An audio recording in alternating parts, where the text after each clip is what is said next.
Compañeros.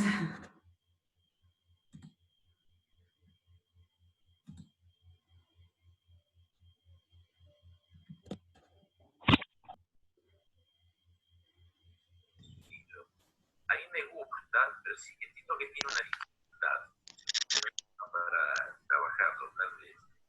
Rescatar muy fuertemente el término que Lacan introduce en el seminario al final del seminario. ¿A qué apunta el deseo de la psicoanalista?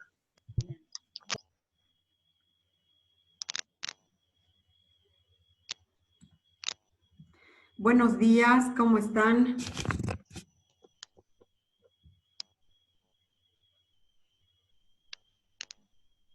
Buenos días, compañeras, compañeros. Buenos días, licenciada. Hola, ¿cómo están? ¿Cómo están? Chicos, creo que vale la pena que antes de empezar la clase como que los contextualice un poquito. Bueno, la materia de tesis es un taller, ¿no? A mí también me exige, digamos, otro tipo de actividades, por decir, leer sus trabajos en detalle, que no es poco tiempo el que me toma. Han debido ver los que les estaba enviando sus trabajos son a las 3 de la madrugada, 2 de la madrugada, porque así me toma leerlos, ¿no? Porque ahorita estoy en un momento muy exigente, digamos, de las materias. En las dos materias que tengo aparte de esta, los alumnos están empezando sus prácticas. Son prácticas virtuales, entonces son nuevas, hay que crear muchas cosas, entre ellas guías de práctica, etcétera, para que puedan manejarse bien o por lo menos de una manera un poquito más controlada, digamos, en la red. Todo esto es nuevo, digamos, en nuestro medio, entonces a mí me toma mucho diseño, ¿no? Entonces, yo soy así, digamos, en esta materia es un taller, entonces, de hecho, si estuviéramos presencialmente, igual les diría que empecemos más tarde porque sigo leyendo los trabajos. Entonces, tenemos que ir avanzando de esa manera, no es como ir a dar la clase de repente y no sería un taller si yo no llevo, si no mando los trabajos corregidos, que ya son los trabajos que están elaborando, que son parte de su tesis, ¿no? Entonces, por eso, por favor, les pido su comprensión, además de que ayer tuve una dificultad con la plataforma de asistencia de la San Simón y tenía que resolver, justo me dieron un ratito de abrir la plataforma para que resuelva la dificultad que tuve día antes, ¿no? Bien, entonces, por favor, previo a eso, sí me gustaría empezar. Primero, quisiera empezar recuperando si ustedes tienen alguna pregunta sobre lo que están elaborando. Ahorita están afinando sus estados del arte porque las exposiciones empiezan el lunes en la tarde. Yo voy a elaborar el cronograma que les voy a enviar mañana, ¿no? Porque vamos a trabajar el lunes. Entonces, quiero que las personas, por favor, les pido, los que quieren estar primero el lunes, por favor, escríbanme, ¿ya?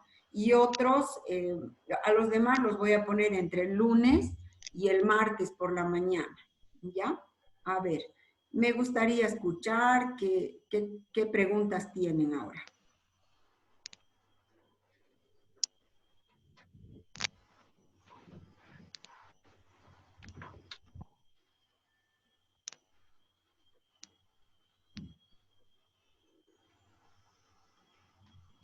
Bien, si no hay preguntas precisas, me gustaría empezar por volver sobre el aspecto de objetivos, cosa de que tal vez los que no quieran revisar su ensayo pueden retirarse, ¿no? Después de la exposición y me quedo, o quieren también quedarse, se quedan a ver los ensayos de las personas que faltaban para ir discutiendo estos ensayos, ¿no? Y viendo qué está bien, que hay que seguir arreglando. Ahorita todos solo tienen que seguir arreglando, ¿no? O sea, no hay nadie que haya quedado fuera de la materia.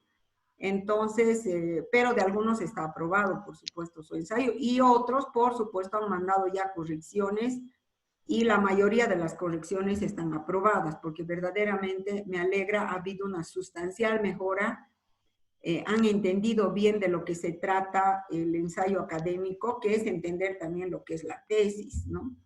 lo que es la tesis, ¿no? Entonces, la tesis es para obtener un grado académico, un grado que los va a habilitar como profesionales en una profesión que es la psicología, como una psicología que han estudiado ustedes en una academia bien formal que es la universidad, ¿no es cierto? Entonces, el documento tiene que tener esas características, ¿no? Debe estar relacionada con la profesión en la que van a obtener el grado, es decir, no pueden poner ahí, digamos, un estilo, digamos, que sea más artístico, digamos, no tiene que ser científico, tiene que ser académico, ¿no? Para que realmente constituya una tesis para obtener el grado, ¿no? De licenciado, licenciada en psicología. Bien, pasaremos entonces a la presentación. Nos vamos a volver a el tema en el que habíamos quedado la reunión última, que fue en el tema de objetivos. Bien, entonces nos vamos, y les dije que iba a traer más listas de objetivos y sobre todo lo que quiero socializar hoy es una matriz de desglose de objetivos que van a tener que hacer. Ay, perdón.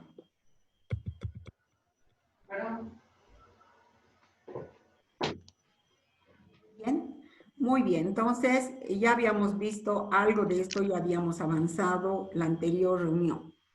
En primer lugar, hemos dicho que los objetivos deben ser claros, muy claros, y todos ellos expresan, se refieren a una acción de investigación, de indagación que van a ustedes realizar. Entonces, son objetivos que tienen que ver con acciones de tipo cognoscitivo, es decir, están planteando una acción para conocer. Entonces, esa característica tienen esos verbos, además de que tienen que ser verbos que estén, digamos, en su forma infinitiva, que es con terminación ar, er, ir, y que designan ese tipo de acciones, ¿no es cierto? Acciones cognoscitivas, acciones que les van a permitir a ustedes desarrollar una actividad de conocimiento dentro de un proceso de investigación científica. Además, decíamos que los objetivos de investigación, o llamados también objetivos específicos, están en el problema, están en la pregunta, ¿no ve? Están ahí, son las acciones cognoscitivas que hay que llevar adelante para realmente darle una respuesta, ¿no? Al problema de investigación o a la pregunta. Hemos dicho que son dos tipos de objetivos que nos exigen en el documento, el objetivo general y los objetivos específicos. Sobre el objetivo general habíamos dicho, el objetivo general es lo mismo que el problema, que la pregunta del problema de investigación. Es algo bastante formal, es como darle a la pregunta más bien una forma sintáctica afirmativa que inicia con un verbo, ¿no? Un verbo general cognoscitivo. Entonces, lo que tienen que hacer ustedes es ver bien clarito su pregunta de investigación y volverla objetivo general, utilizando un verbo cognoscitivo un poquito más general, digamos, no tiene que ser un verbo muy específico. Por ejemplo, si ustedes están entre identificar y analizar, tienen que usar analizar, porque analizar es una acción cognoscitiva más compleja que solo identificar. Entonces ponen analizar, porque tiene que ser, digamos, un verbo de categoría, perdón, voy a usar una frase medio fea, pero es más superior. Un verbo más superior, de una actividad de cognoscitiva más superior, ¿no? Identificar creo que es una acción cognoscitiva un poquito menor, y analizar ya después desglosar, ver relaciones, componentes, entonces ya es una actividad cognoscitiva de un orden superior, ¿no ve? A el verbo identificar. Entonces usan analizar, tienen que usar para el objetivo general verbos superiores, de actividades cognoscitivas superiores. También ayuda a formular este objetivo y a identificarlo. Bueno, ese objetivo está claro en la pregunta, pero ayuda esta pregunta: ¿para qué hago la investigación?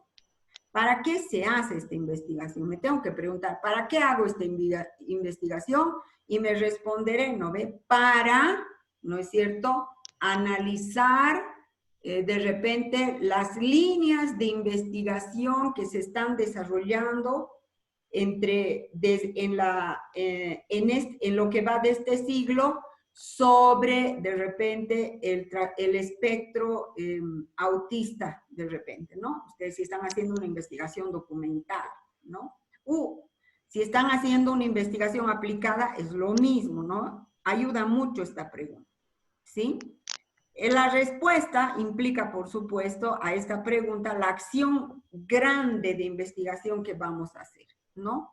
Y este objetivo general se caracteriza siempre por ser factible, no podemos plantear nada en las nubes, ¿no ve? Ya en la pregunta estaría mal planteada si nos planteamos una pregunta que no podríamos volverla factible, ¿no ve? Por eso les decía la anterior reunión que charlábamos, decíamos que si bien ustedes toman premisas filosóficas para analizar la situación, para hacer la discusión del problema, no puede su objetivo, perdón, su pregunta de investigación ni su objetivo general pueden quedarse en lo filosófico, porque no estamos en una carrera de filosofía, ¿no? Y la filosofía son reflexiones profundas, indudablemente, pero también de carácter muy general, ¿no ve? O sea, ningún filósofo quiere llegar a la prueba o al momento empírico, digamos, del fenómeno que está planteando o de la reflexión que está haciendo. Que eso no implica para nada que estemos desmereciendo la filosofía. La filosofía es la base de toda la investigación, ¿no ve? Porque nos habla de categorías generales, la filosofía sobre el conocimiento, sobre el ser que conoce, ¿no? Entonces, por supuesto, la filosofía es súper importante, pero no estamos en una carrera de filosofía, sino de psicología, que es una ciencia.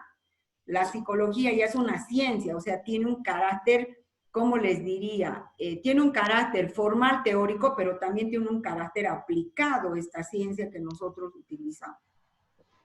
Por otro lado, este objetivo, el general, es orientador de todo el proceso de investigación. Como la pregunta problema, igual el objetivo general, contiene en sí mismo, digamos, todas las pequeñas acciones de conocimiento más específicas que vamos a desarrollar para realmente responder la pregunta o realmente cumplir el objetivo general.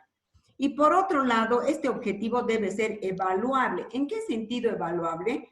Que su factibilidad tiene que ser de alguna manera posible, ¿no es cierto? Eso sería lo evaluable. No siempre estamos hablando en términos cuantitativos, sino evaluable en el sentido de que ustedes van a poder decir, yo he cumplido con el objetivo general porque he desarrollado la acción 1, la acción 2, la acción 3, que son objetivos específicos, ¿no? Por eso decimos, cuando en una investigación hemos terminado de cumplir, de llevar adelante los objetivos específicos, ¿qué hemos hecho? Hemos terminado la investigación porque le hemos dado respuesta a la pregunta problema y hemos cumplido el objetivo general. ¿Bien? Hasta aquí, ¿hay alguna pregunta sobre el objetivo general? Pueden preguntar también el caso de su investigación.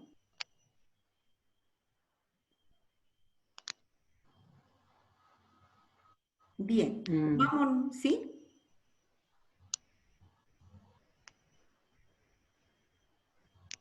Bien, vámonos. Aquí hay un ejemplo que ya lo vimos. Por ejemplo, aquí la pregunta era, ¿cómo afecta la migración transnacional de los padres en la dinámica familiar de los estudiantes de la Facultad de Humanidades de la Gestión 2-2011? Entonces, el objetivo general, para identificarlo, nos hacemos la pregunta, ¿para qué se hace esta investigación? ¿No es cierto? Para, ¿no es cierto?, identificar, o también si quieren, si ustedes llevan adelante una investigación cualitativa, podría ser para analizar, por ejemplo, o si es más cuantitativa, descriptiva, para identificar los efectos de la migración, porque estamos preguntando cómo afecta los efectos de la migración transnacional de los padres en la dinámica familiar de los estudiantes de la Facultad de Humanidades de la gestión 2-2011, ¿no? Entonces, ahí vemos cómo la pregunta, fíjense, se ha vuelto objetivo general. Aunque no nos hagamos esta pregunta que nos ayuda, basta tener bien formulada la pregunta y la vuelvo nomás objetivo general. Desde acá pongo identificar, ¿no?, los efectos de la migración transnacional de los padres, es todo lo que está en la pregunta. Bien, entonces es bastante formal el objetivo general. Ahora, los objetivos específicos, con eso sí tenemos que nosotros básicamente orientarnos qué acciones de conocimiento debo yo llevar adelante para, ¿no es cierto?, dar respuesta a la pregunta de investigación o para dar cumplimiento al objetivo general. Esos son los objetivos específicos. Por eso también se dice que son como subproblemas que están implicados en el problema o en la pregunta problema que nos hemos hecho como resultado de la discusión que hemos desarrollado para plantear la pregunta de investigación. Todos los objetivos específicos son momentos teórico-empíricos. ¿Por qué? Porque de alguna manera implican unas acciones, ¿no ve?, que se van a desarrollar ya sea en la realidad o ya sea también en otra realidad, que es la realidad teórica. Los que van a hacer investigación documental van a hacer acciones de investigación, pero de carácter más cognoscitivo teórico, ¿no? Ustedes van a analizar textos, van a encontrar plataformas de datos, van a encontrar, no sé, X componentes teóricos y los van a analizar. Ese es su momento empírico, ¿no? Pero además decimos que todos son momentos teórico-empíricos. ¿Por qué? Porque no hay posibilidad de hacer una acción de investigación sin teoría. Todos ustedes tienen sus teorías. Si se han planteado, por ejemplo, por decirles, el mindfulness en los déficits atencionales, ¿no? Ustedes tienen todas sus teorías, han revisado ciertos autores sobre el mindfulness, han hecho su estado del arte. Luego, sobre la deficiencia atencional, el trastorno de déficit de atención, mucha lo han reestudiado en la carrera y han hecho un ensayo sobre este tema. O sea, no tienen sus teorías. Con esas teorías, ustedes hacen existir el dato, ¿no ve? En el momento empírico. Yo entro al fenómeno, me contacto con el fenómeno, ya les he dicho, este fenómeno que ustedes están llevando adelante puede ser un fenómeno en la realidad, por ejemplo, virtual, hablando con gente virtualmente, o también el fenómeno pueden ser documentos de distinta índole, virtuales, físicos, que están ustedes leyendo, buscando ahí respuestas a las preguntas que se han planteado y a la gran pregunta, finalmente, ¿no?, que han hecho en el planteamiento del problema. Por eso no hay acción que no esté acompañada de teoría. No estamos, ¿no ve?, en el planteamiento del empirismo clásico de los ingleses del siglo XVIII, XIX, no. Estamos con una concepción de empiria cargada de teoría, en la cual el actor es el investigador, ¿no es cierto?, que en su contacto con el fenómeno utiliza sus modelos teóricos ¿para qué? Para darle significado a ciertos fenómenos que puede captar con su modelo teórico, y de esa manera, ¿qué hace? Hace existir, ¿qué? El dato. Porque el dato no existe por sí mismo en la realidad. El dato siempre es una construcción del investigador, siempre. Lo que puede ser dato para un investigador puede no ser dato para otro investigador. Y ahí está la maravilla de la investigación. Yo creo que este momento es bueno que ustedes observen. Yo creo que estamos en un momento científico también muy importante, en el cual la ciencia está tomando unos matices muy, muy interesantes, ¿no?, que nos están, yo creo, haciendo aprender mucho. Por ejemplo, ahorita la humanidad está desesperada por encontrar una manera de parar la epidemia por la COVID-19. Se están desarrollando procesos de investigación científica en todas partes. Perdón, no creo ahora sí que sea solo geopolíticamente en los países que tienen alta tecnología. Por supuesto, ahí están haciendo investigaciones con altísima tecnología, ¿no? Estamos hablando de Estados Unidos, Rusia, Inglaterra, Italia, etcétera. Pero si ustedes se dan cuenta, y ustedes en las redes sociales, por ejemplo, vamos siguiendo, están haciendo investigación en todas partes. Yo creo que hasta las amas de casa están haciendo investigación, ¿no? Viendo, a ver, no sé, razonando en nuestro deseo y en nuestro impulso a sobrevivir. De repente las amas de casa, no sé, imaginan, escuchan sobre el virus, cómo se contagia, y de repente hacemos ciertas acciones en la familia que según nosotros va a protegernos más del contagio. Pero están haciendo también profesionales que no han sido tan capacitados para la investigación. Por ejemplo, médicos que aquí en Bolivia, en México, en otros lugares, con todo lo que implica nuestra pobreza en cuanto a posibilidades de investigación científica, están haciendo sus grupos control, sus grupos experimentales, están haciendo observación sistemática, ¿no es cierto?, para encontrar algo. Entonces tenemos respuestas de todo lado, desde Europa, Estados Unidos, Norteamérica, Rusia, hasta de repente Cuba, un médico X en una ciudad pequeña de México, o en Bolivia, unos médicos que X, ¿no? Yo creo que estamos viviendo un momento realmente que está mostrando realmente nuestras capacidades para, como Homo sapiens, seguramente, para buscar soluciones, ¿no? Yo creo que el que más y el que menos se pregunta qué más puede hacer para parar, ¿no es cierto?, el contagio y salvar su existencia, ¿no? Y la de la gente que quiere. Bien, entonces, estamos todos, yo creo, en esto. Yo creo que es un momento de mucha observación, de mucha observación. Imagínense los países pobres como nosotros, estamos con unas prácticas, digamos, para detener la muerte de lo más inusuales, ¿no? Se está usando una medicina poco probada, que tiene poco apoyo, digamos, de los centros de investigación científica, como usar, por ejemplo, un dióxido de cloro, ¿no ve? O de repente llevar adelante los tratamientos con el plasma hiperinmune, etcétera, ¿no? O sea, o de repente en muchos países, hasta en la China ocurrió eso, usando la medicina tradicional, ¿no? Entonces vemos ese sujeto, ¿no?, en acción ahorita en esta emergencia sanitaria.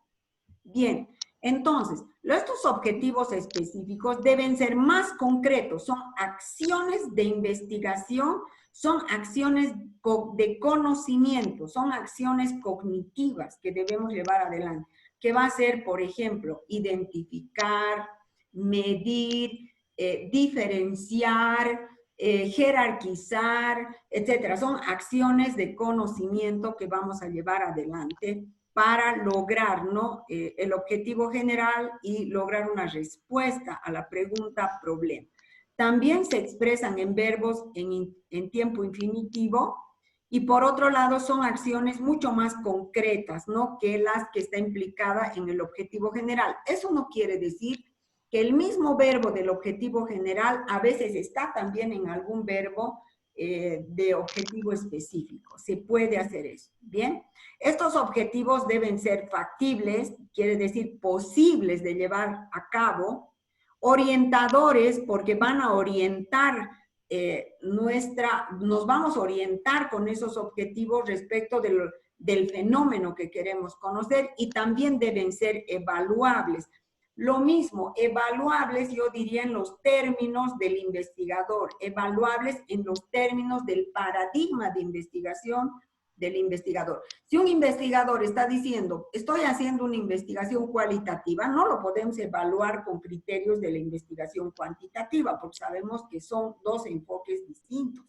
¿no? Lo mismo, si es una investigación que dice el investigador, ese enfoque cuantitativo, no lo podemos evaluar con criterios de la investigación cualitativa, ¿no? Entonces, esto de que sean evaluables va a depender, ¿no es cierto?, del enfoque, del paradigma de investigación.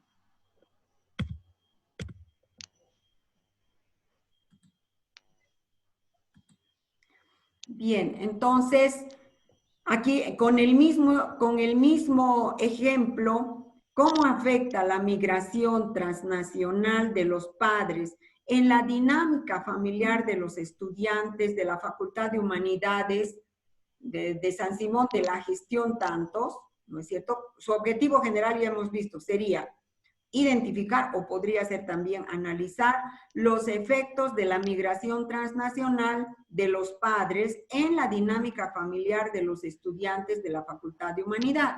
Ahora, de aquí se derivan objetivos específicos como estos, que ya hemos dicho son acciones más concretas.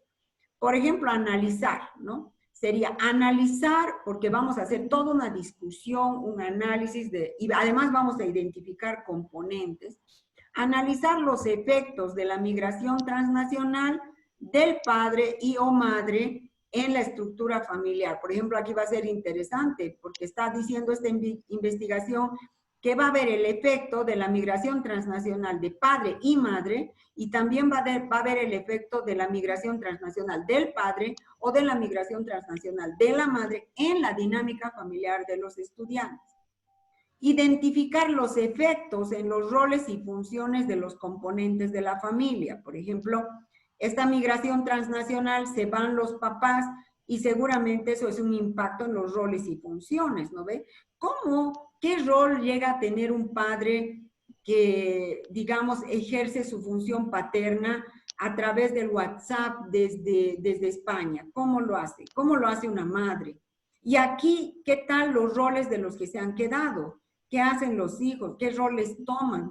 Etcétera, ¿no? Entonces, identificar los efectos en los roles y funciones seguramente es una acción de investigación que va a profundizar en la respuesta que le vamos a dar a esta pregunta.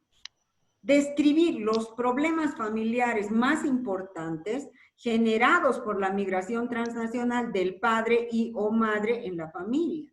Entonces vamos a ver qué problemas familiares atraviesan estas familias cuyos padres han hecho migración transnacional, qué problemas tienen los que se han quedado, ¿no ve? De repente, no sé, por decirles casos que han ocurrido, ha habido luego que, por ejemplo, las hijas han sufrido abusos sexuales, por ejemplo, por parte de familiares a cuyo cuidado se han quedado por la migración de los padres, o de repente hay mayor abandono escolar, o un efecto que han visto ya investigaciones, que hay una maternidad temprana, por ejemplo, las adolescentes a veces, hay bastante casos de adolescentes que se embarazan tempranamente y abandonan estudios, incluso, ¿no es cierto?, que tienen la madre que ha migrado transnacionalmente o la madre y el padre.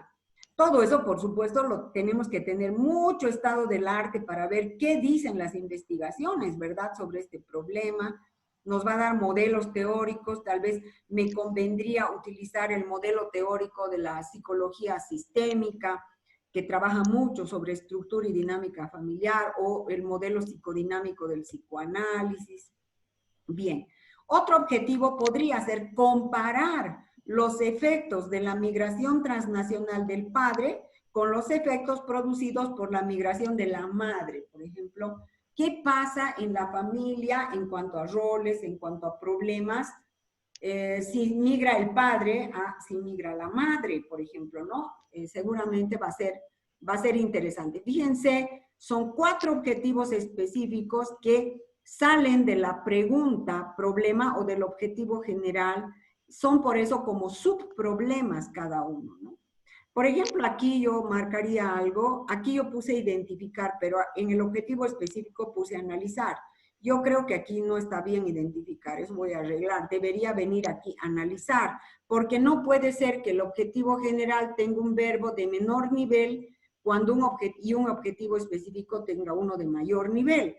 Entonces, es mejor que yo aquí ponga analizar los efectos de la migración, y este se pueda quedar igual, analizar los efectos, ¿no? Pero no podría volver aquí a un verbo de menor nivel, ¿sí? Entonces, cuando ustedes llegan a formular la pregunta de investigación después de su estado del arte, del ensayo, de indagar también la situación social que acompaña al fenómeno, ¿no es cierto? Van a discutir todo esto y van a plantear la pregunta. Y luego viene el objetivo general, que está en la pregunta, y luego extraer, digamos, plantear sus objetivos específicos como acciones de indagación. Ahora, esto es bien importante, esto es lo que quería plantearles hoy. Una matriz de desglose de objetivos específicos es muy importante en un trabajo de investigación.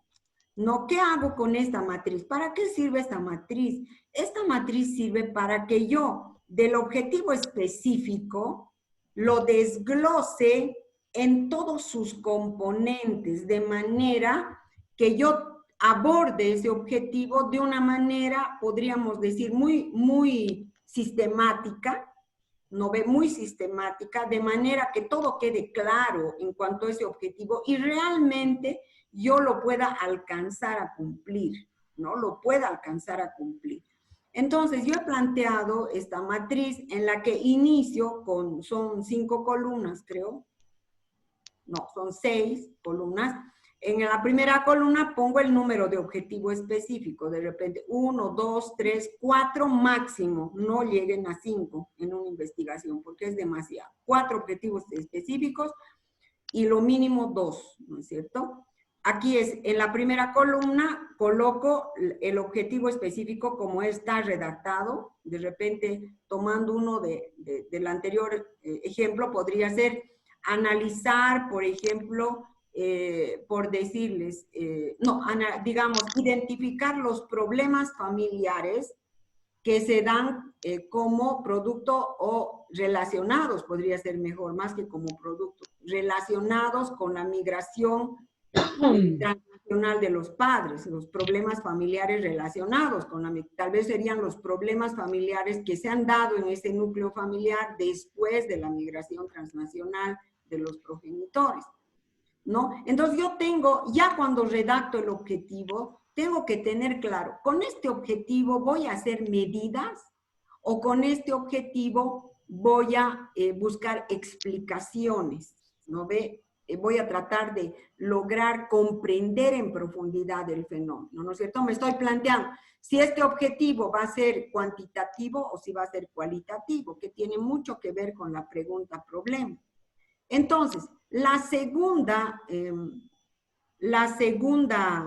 columna ya es hacer esta diferenciación según el objetivo corresponda a una investigación cuantitativa o a una investigación cualitativa. Voy a identificar variables en las investigaciones cuantitativas o categorías conceptuales en la investigación cualitativa, ¿no? Entonces, si por ejemplo es por decirles, ¿qué les puedo decir? De repente quiero ver la gravedad, digamos, de estrés, por ejemplo, de estos problemas, podría ser que quiera contestarlo cuantitativamente. De repente, identificar, podría poner la intensidad de estrés que implican los problemas familiares producto de la migración transnacional, y para eso de repente yo tengo una escala para medir el estrés en las personas de la familia. Entonces, podría ser un objetivo cuantitativo, por ejemplo, ¿no? Entonces, yo tengo que identificar en ese objetivo las variables que están implicadas.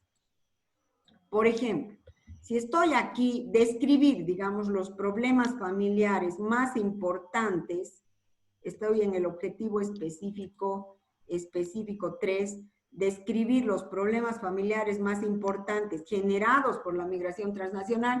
Este objetivo, por ejemplo, podría ser tanto cuantitativo como cualitativo, ¿no? Podría darle una versión así. Cuantitativo, por ejemplo, porque puedo contar los problemas y dividirlos de repente en tipos de problemas, ¿no? Problemas que tengan que ver con violencia familiar, violencia de género, violencia contra los niños, abusos sexuales, no sé, podría dividirlos y ver, por ejemplo, la incidencia, ¿no? Podría medir la incidencia. De repente, en la muestra de familias, y ya estoy en una investigación cuanti, en la muestra de familias que he tomado, tal vez una muestra de familias de un barrio X donde hay mucha migración transnacional. Ustedes saben que hay esa característica en Cochabamba. De repente tal vez puedo ir a ver, no sé, en Arbieto, digamos, que migran mucho a los Estados Unidos. En Arbieto, ahí ¿qué se llama esta población, esta provincia? Sacaba, ¿qué viene luego? Después de Sacaba, Punata, Tarata, creo que es por más allá, ¿no ve? Está Arbieto. Es bien famosa ese poblado por la alta migración a Washington, ¿no? Incluso hay una investigación etnográfica muy interesante que se ha hecho sobre la vida de los migrantes de Arbieto en los Estados Unidos y también su vida acá cuando vienen a pasar sus vacaciones, ¿no? Entonces, de repente yo quiero ver una muestra de esa población y ver de repente incidencia de problemas familiares. Yo podría contar, ¿no ve ahí? No sé, de repente de mi muestra, que son 20 familias, de repente de las 20, 10 familias, por ejemplo, han presentado problemas de violencia psicológica entre los miembros de la familia que se han quedado, digamos. O abusos sexuales, que de repente puede afectar al 5% de la muestra. Es decir, yo puedo volver esto cuantitativo, pero también puedo investigarlo cualitativamente. Entonces aquí, por ejemplo, si fuera cuantitativo, ¿dónde están las variables? Las variables serían los fenómenos o subfenómenos, ¿no es cierto?, que van a tener variaciones medibles, ¿no ve? Variaciones cuantitativas. Esa es la variable, ¿no ve? Es el componente del fenómeno que varía cuantitativamente. Por eso decimos, la variable siempre es un concepto con un compromiso con el paradigma cuantitativo de investigación o con el paradigma funcionalista o con el paradigma analítico explicativo, ¿no? Entonces, de repente, aquí tengo una variable, problemas familiares más importantes, podría ser una variable, ¿no ve? Entonces, esta variable que yo voy a considerar que es un subfenómeno de todo el fenómeno que está planteado en la pregunta, yo lo voy a expresar, esa variable la tengo que definir conceptualmente, ¿no ve? Yo voy a tomar de repente, no sé, una teoría, me estoy inventando. Minuchin de repente tiene un trabajo donde expresa qué son los problemas, cuáles son los problemas familiares de las familias disfuncionales, y de repente, no sé, él habla de las familias, ¿se acuerdan? De las familias que son aglutinadas, las familias que son demasiado desorganizadas, ¿no ve? Distantes, no sé. Entonces yo de repente voy a utilizar ese concepto de Minuchin. Puedo plantear el concepto tal cual textual o puedo yo componer un concepto. Eso es lo interesante. Yo también puedo componer un concepto, pero a partir de teorías que leí. De repente yo me puedo nutrir de lo que señala dentro de una visión sistémica. Por ejemplo, Minuchin, cómo define los problemas familiares y cuáles son. Y también Virginia Satir también lo ha hecho en la misma línea. Entonces, de repente yo conjunciono ambas. O puedo combinar líneas que puedan tener un diálogo epistemológico al momento de producir conocimiento. Tal vez puedo tomar la definición de Minuchin versus, de repente, no sé, Silvia Bleichmar, que es una psicoanalista de una mirada muy social, y de repente ella también ha trabajado con problemas familiares, pero desde un punto de vista psicoanalítico. Pues yo puedo combinar, porque puede haber diálogo, ¿no? Epistemológico, es decir, no va a haber contradicción epistemológica. Entonces yo puedo construir, elaborar mi propio concepto, pero apoyado en esas dos teorías. Entonces yo voy a componer un concepto. Ustedes saben lo que es un concepto, es una idea completa, ¿no ven?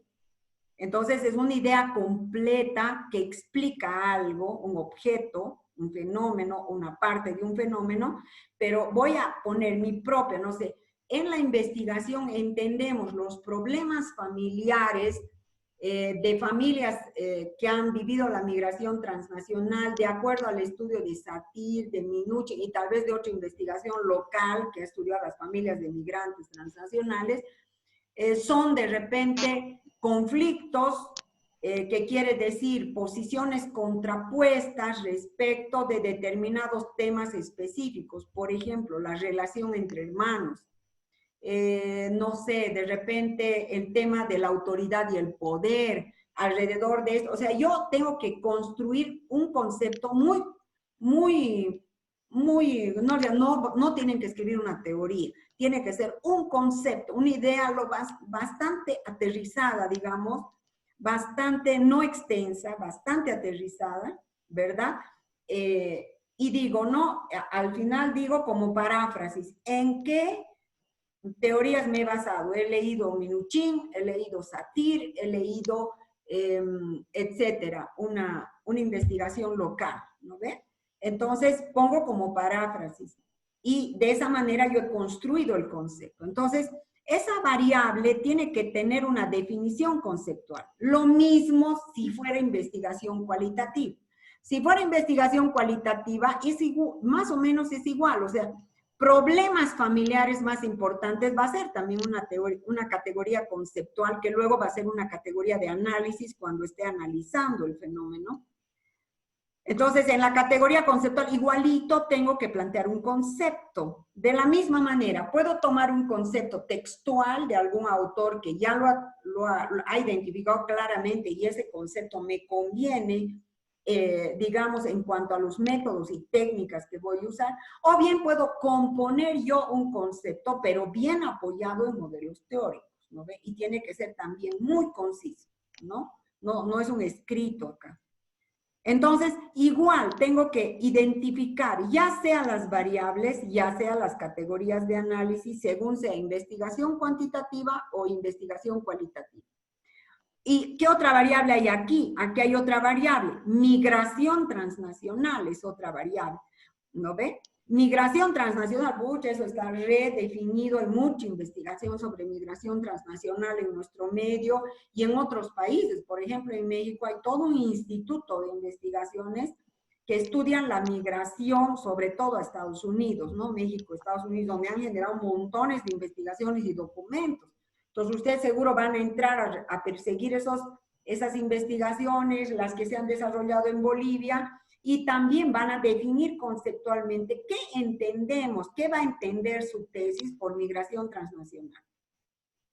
Tal vez, por ejemplo, ustedes han encontrado documentos que ya han clasificado esa migración hacia los países, hacia los que más migran los sujetos bolivianos en busca de mejores condiciones de vida, que tal vez son la Argentina, Brasil, Chile, fuera del país, España, Italia, Estados Unidos, de repente, ¿no? Ya está estudiado, entonces ustedes van a decir, la migración transnacional la entendemos como esa migración. Por ejemplo, si están trabajando en Arbieto, la mayor parte de la migración es a Estados Unidos e incluso a una ciudad de Estados Unidos que es Washington, perdón, es un estado, ¿no? Hace un estado que es Washington, ¿no? Entonces ustedes van a decir, entendemos por migración transnacional, de repente ¿qué les puedo decir?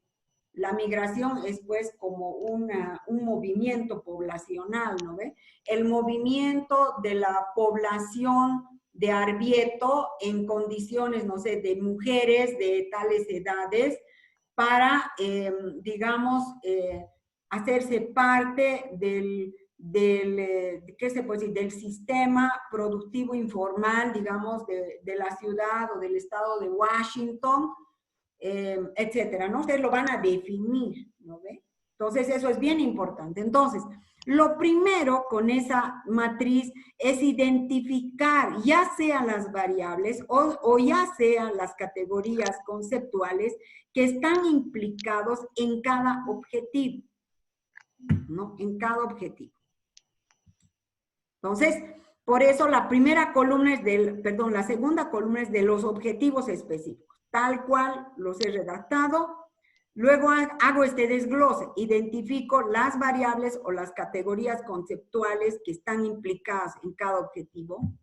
Luego hago la definición conceptual de cada variable o de cada categoría conceptual según sea el objetivo cualitativo o cuantitativo. Y hemos dicho cómo elaboro esa categoría conceptual, o si la tomo, hemos dicho, textual de algún autor, no sé, por decirle, a ver, mi objetivo dice identificar, no sé, los mecanismos de defensa utilizados por las personas muy conflictuadas con la pandemia por la COVID-19. Entonces, ¿para qué van a ustedes componer un concepto de mecanismos de defensa cuando lo tienen claramente explicitado en los modelos de la psicología, ¿no? De psicopatología, etcétera, del psicoanálisis? Entonces, ustedes van a tomar seguramente ahí una definición conceptual. Bien, entonces, yo aquí defino eso. Ahora, pasamos a la otra columna, indicadores. ¿Qué es el indicador? El indicador, primero, nunca es algo natural. No hay nada natural. No porque yo vea en un lugar un indicador, el otro no lo tiene que ver igualito. No. Lo mismo es una construcción del investigador de acuerdo a sus modelos teóricos, ¿no es cierto? Por ejemplo, una pesadilla, un sueño angustioso. Un sueño angustioso, una pesadilla, puede ser para un psicólogo con una formación psicodinámica, de repente la expresión de un conflicto inconsciente, consciente, y de repente una expresión de deseos, ¿no ve? Para un psicólogo con una orientación psicoanalítica. En cambio, para un neuropsicólogo tal vez es diferente, tal vez la pesadilla puede ser un signo de alarma de un posible, de repente, de una posible disfunción, no sé, del funcionamiento eléctrico del cerebro, de tal y tal onda, de repente son las ondas beta que están mostrando que podría haber una lesión, por ejemplo, en algún centro, por ejemplo, en alguna parte del cerebro. ¿Se dan cuenta? Todo depende de los modelos del investigador. Entonces, el indicador lo mismo, no se conflictúe, no es nada natural, es un invento y lo construye cada investigador. Por supuesto, tiene que ser coherente con sus modelos teóricos, no debe poderlo justificar. Los indicadores, a mi entender, que es tal vez producto de mi experiencia, indican. El indicador indica. ¿Qué indica? Un componente que puedo captar empíricamente del fenómeno. Eso indica. Un componente del fenómeno que yo puedo captarlo, conocerlo empíricamente. ¿Me entienden? Por ejemplo, si yo quiero identificar, por ejemplo, los problemas familiares más graves, no sé, o más frecuentes, producto de la migración, o en familias cuyos padres han hecho migración transnacional, de repente yo tengo ahí el modelo teórico de Minuchin que dice, las familias pueden ser aglutinadas, pueden ser distantes, o pueden ser familias funcionales, digamos, ¿no ve? Entonces, yo en base a la teoría de Minuchin voy a tomar acá, por ejemplo, familias, estoy hablando solo de problemas, entonces tendrían que ser, por ejemplo, familias, problemas que tienen que ver, o problemas de las familias aglutinadas, donde hay poca diferenciación, por ejemplo, entre los miembros de la familia, o familias, por ejemplo, que sean distantes. No me acuerdo ahorita el nombre, pero es un nombre más técnico, ¿no? El que plantea Minuchin. Y las familias aglutinadas, ¿cómo capto el fenómeno empíricamente? Que una familia es aglutinada. A ver, pregunta para ustedes, para que yo no hable solita. ¿Cómo creen ustedes que se identifica a una familia aglutinada? A ver. ¿Qué dirían? ¿Qué indicador podrá haber que nos indica que la familia es aglutinada? Tal vez dependiendo de los cuartos que puedan haber en una casa, las personas que vivan ahí. Bien, El Rata, número yo de la verdad ni había miembros. pensado en eso. Tienes razón, hasta la distribución espacial de la vivienda podría ser un indicador de familia aglutinada. Por ejemplo, un indicador de familia aglutinada podría ser familias que, por ejemplo, todos comparten un mismo espacio, pero de una manera desorganizada, porque hay familias que pueden compartir espacios muy pequeños, pero tienen organización. Yo he visto familias que en la noche, por ejemplo, sale el dormitorio al cuarto y en el día sale el comedor, la cocina, el lugar de estudio, ¿no? En la noche, llega la noche y salen todas las colchonetas que se arman en el suelo, se recoge la cocina o de repente en el mismo espacio, en un sector para los padres, se divide una cortina y de repente está el sector de los hijos, ¿no? Hay cierto orden. Es diferente las familias donde de repente al mismo tiempo tal vez hay mayor aglutinamiento cuando alguien está durmiendo en el día, los demás están cocinando en el mismo espacio, ¿no? Pero yo creo muy bien, por ejemplo, la distribución espacial de la vivienda puede ser. ¿Qué otro indicador se les ocurriría?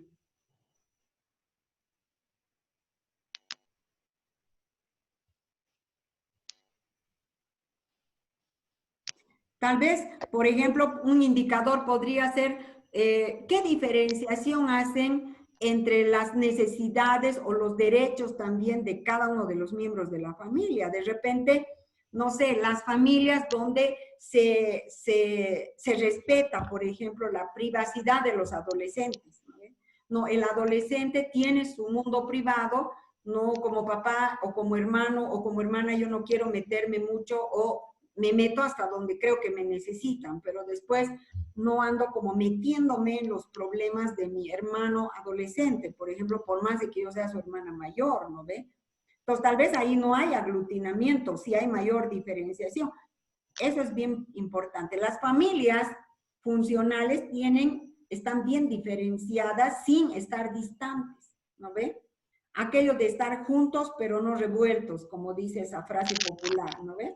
Estar juntos, pero no revueltos. Pero estar juntos y estar revueltos, eso sí es aglutinación. ¿No? De repente esas familias donde, por ejemplo, la hermana mayor, que ha quedado con mayor autoridad, tal vez cuando se fueron los padres, no sé, quiere controlar toda la vida de pareja, por ejemplo, de su hermano menor y de repente se va a pelear con la chica de su hermano, no sé, de repente, sí, por supuesto, yo creo que el caso extremo de aglutinamiento tendría que ser el caso de abuso sexual, por ejemplo, entre hermanos que podría haber en una familia. Entonces, se dan cuenta, ustedes son los que identifican los indicadores. Estos indicadores son, como les decía, aquellos componentes del fenómeno que indican porque yo puedo captarlos empíricamente, ¿no? De acuerdo a una teoría.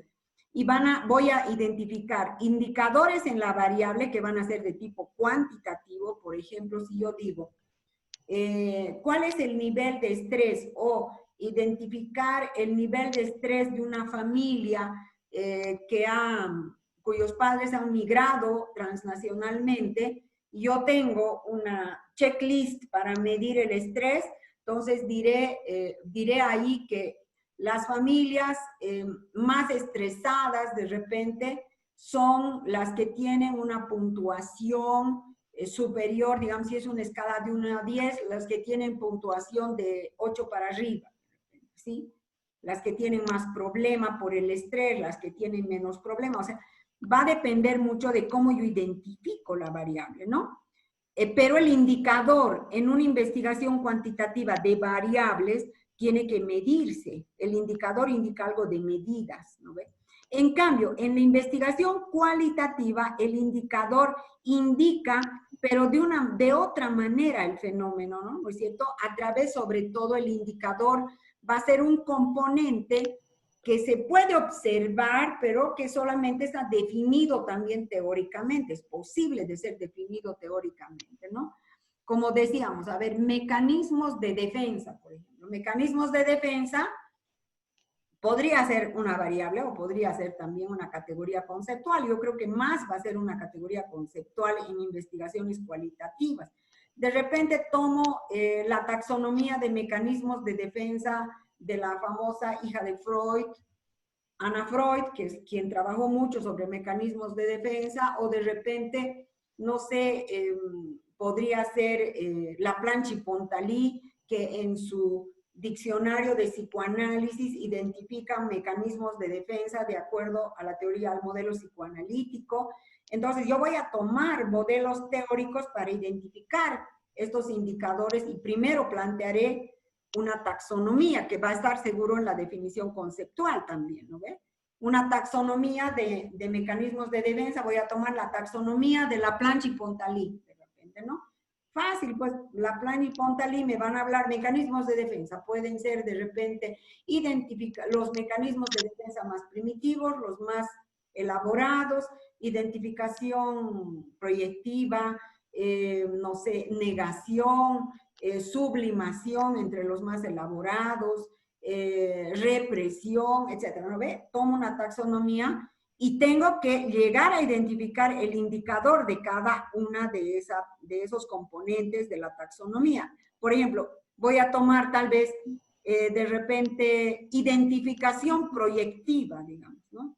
Entonces voy a, de acuerdo, diré, a Laplanche y Pontalis, identificamos identificación proyectiva, por ejemplo, en situaciones donde el sujeto proyecta, por ejemplo, impulsos en su contexto o en objetos externos, y al mismo tiempo, ¿no es cierto?, esa proyección hay un retorno tal vez sobre el sujeto, es decir, el indicador se definirá de otra manera y tal vez puedo poner incluso ejemplos de conductas, ¿no es cierto? Ejemplos de conductas. No sé, por ejemplo, en una familia aglutinada, seguramente puede haber identificación proyectiva, ¿no? Seguramente, tal vez, no sé, de repente todos proyectan en todos sus impulsos y al mismo tiempo hay un retorno sobre cada uno de ellos de lo mismo y seguramente eso provoca muchos conflictos. Eso en una investigación cualitativa, pero también se puede hacer una investigación cuantitativa, ¿no? Ustedes, un gran ejemplo son los test psicométricos y los test proyectivos. En los test proyectivos, que finalmente es también un tipo de psicometría, en el test proyectivo, por ejemplo, yo puedo identificar, no sé, mecanismos de defensa, digamos, en un dibujo, ¿no es cierto?, con definiciones muy claras que han hecho los que han construido la prueba psicológica, y luego puedo aplicar a una población y contar, ¿no ve?, quiénes de esa población, de repente, de niños que presentan el espectro autista, qué mecanismos de defensa utilizan estos niños, lo puedo hacer a través de un cuestionario, a través de una checklist, ¿no ve? Y puedo sacar números. Pero también podría ser un estudio cualitativo, ¿no es cierto?, de lo mismo. Bien, entonces, este desglose es tremendamente útil porque realmente ustedes aterrizan en el campo de investigación y llegan a la última columna, que es la técnica de investigación mediante la cual van a lograr esta acción cognoscitiva de investigación. Por ejemplo, si aquí he dicho, identificar los problemas familiares más peligrosos o más intensos, los problemas familiares de las familias cuyos padres han hecho migración transnacional, ¿qué técnica voy a utilizar? De repente voy a utilizar la técnica de la entrevista, por ejemplo, semiestructurada a los miembros de la familia que se ha quedado de repente en Bolivia, ¿no? Voy a hacer una entrevista para ver y indagar sobre sus problemas. O voy a utilizar también de apoyo un genograma familiar, porque el genograma, ya saben ustedes, es también un recurso que me ayuda a ver problemas familiares. Entonces, voy a utilizar tal vez aquí la entrevista semiestructurada versus un genograma familiar en cada familia.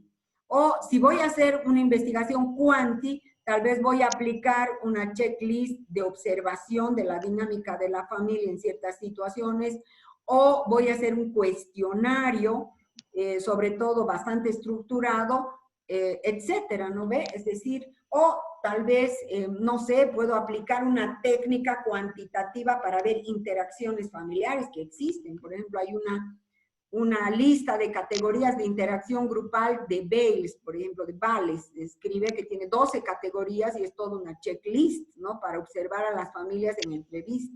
Entonces, aquí la técnica, o sea, se dan cuenta cómo van partiendo de la acción de investigación formulada de una manera lo más precisa posible, la identificación de los subfenómenos que están comprometidos en esta acción de investigación, la definición conceptual de cada uno de estos subfenómenos, sean variables o sean categorías conceptuales, el desglose de esa categoría conceptual o esa variable en indicadores, y finalmente, ¿con qué técnica voy a lograr finalmente conocer el fenómeno? ¿No? A ver, compañeros, preguntas sobre esta matriz. Me gustaría que se ponga cada uno en el tema que está investigando.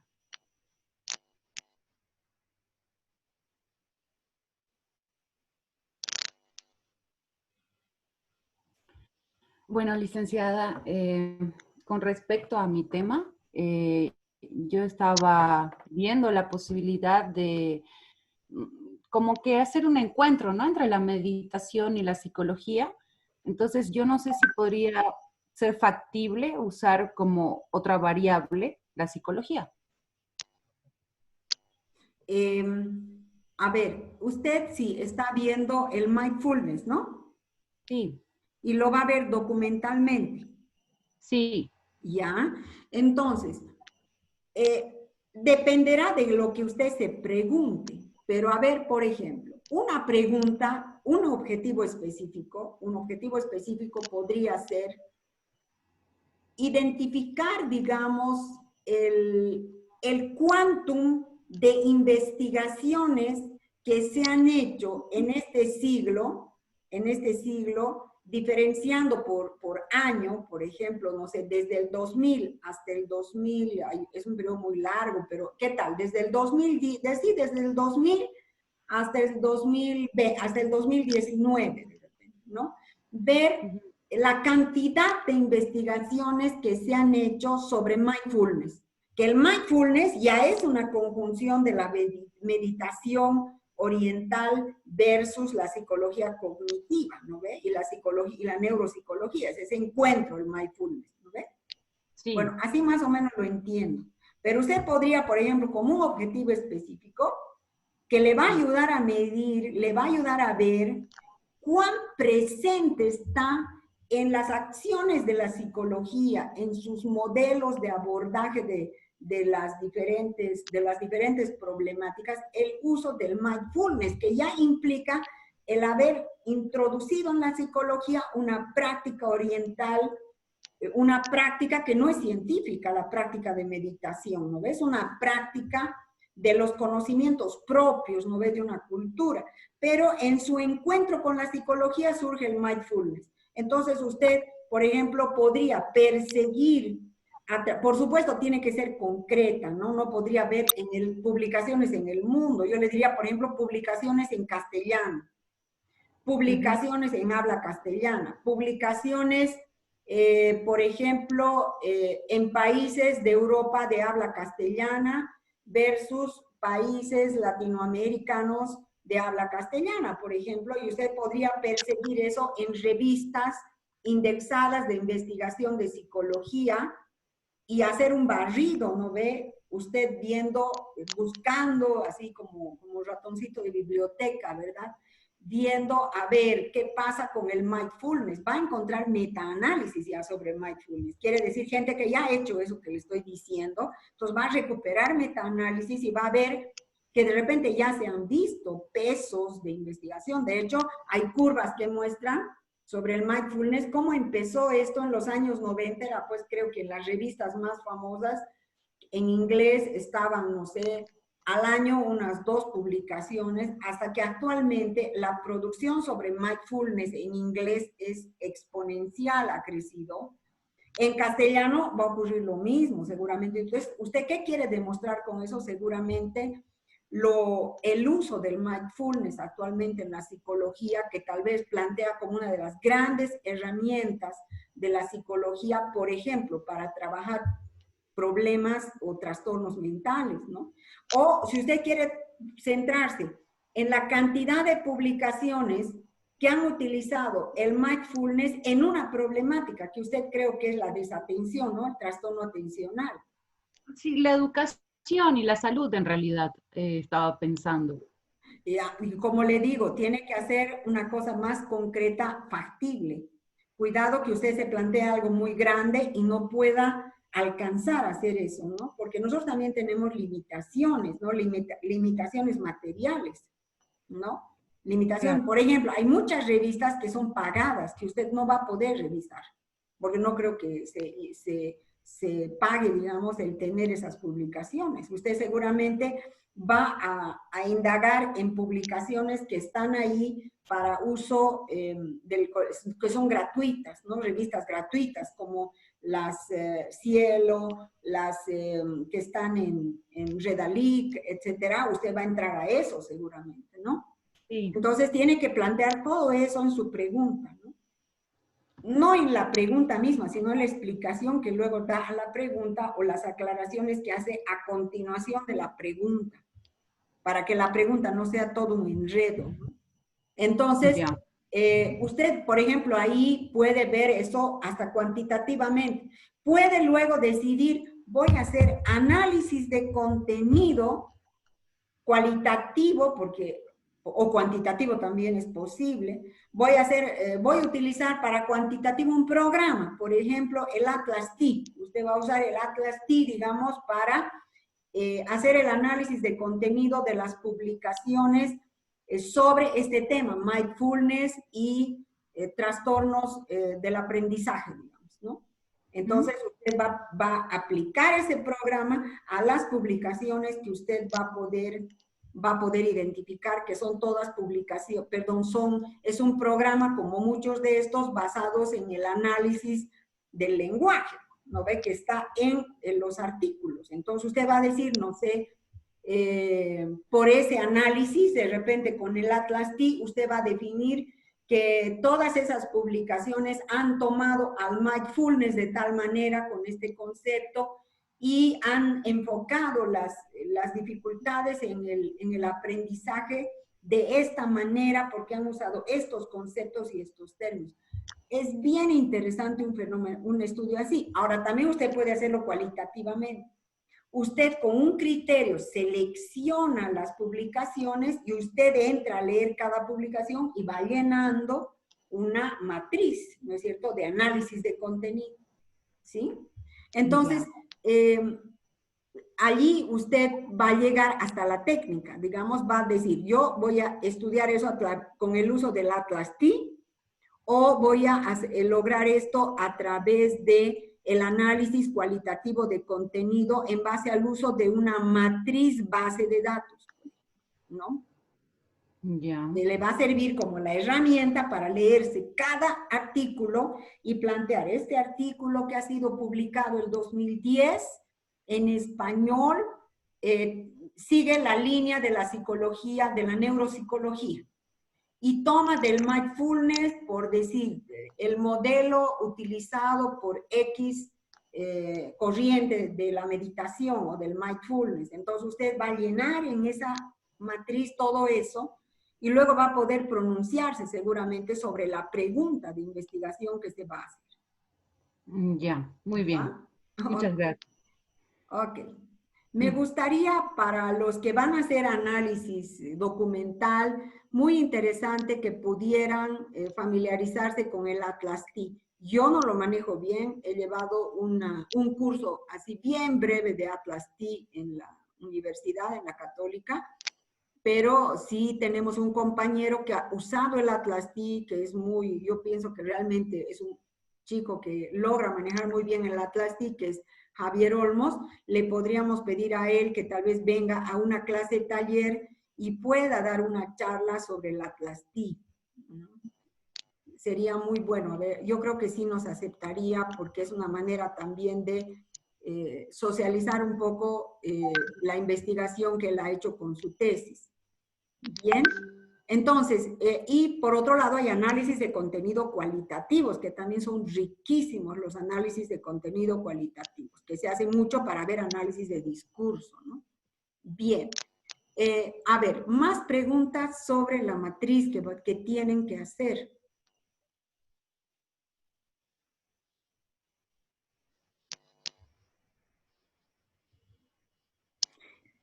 Lice, buenas tardes. Buenas tardes. Por ejemplo, en el caso mío sería, bueno, me puedo plantear un objetivo de identificar los efectos psicoemocionales de los trabajadores de salud frente a pacientes de COVID en una unidad de terapia intensiva.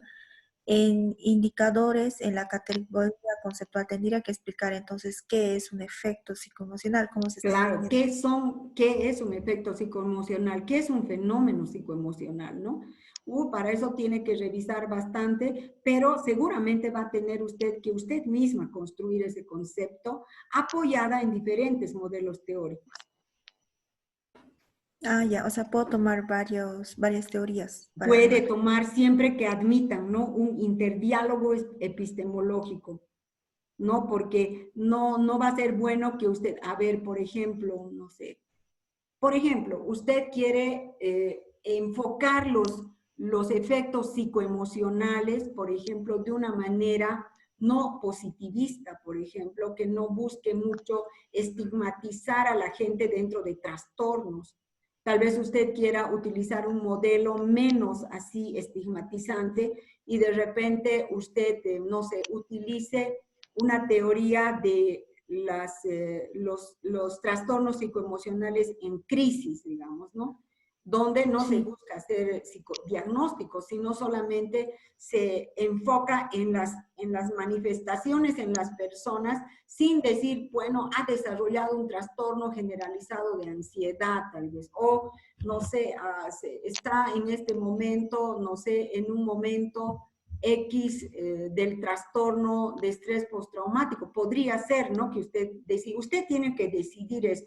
Pero también Alejandra la va a ayudar mucho ahorita revisar las publicaciones y videos de conferencias de centros especializados, ¿no? De centros muy serios que están sacando mucho sus productos a través de videos, de conferencias que están presentando ya las investigaciones en psicología.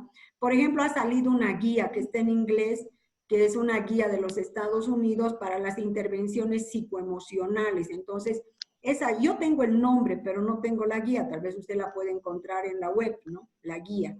Ahí ya hay todo un planteamiento bien sistemático sobre los trastornos emocionales por la COVID-19.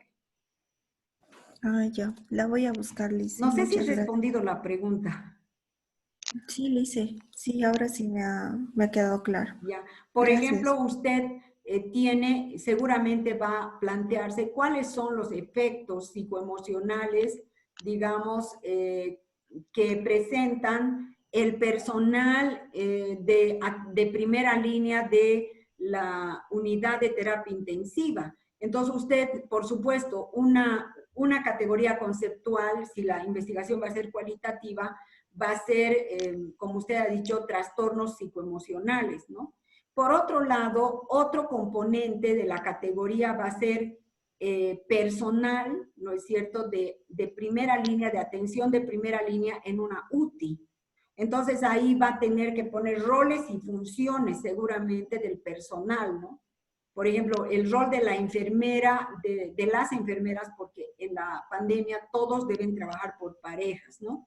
Las enfermeras, roles y funciones del médico de terapia intensiva, del especialista, roles y funciones del residente que está en la UTI, roles y funciones tal vez de especialistas en otros trastornos de salud que llegan a entrar a la UTI por la complicación que llega a presentar. Por ejemplo, tendrá que entrar a veces un nefrólogo porque ha presentado una insuficiencia renal el sujeto que está en la terapia intensiva. O sea, usted tiene, ¿no? ¿Me entiende? Tiene también que ver el otro componente.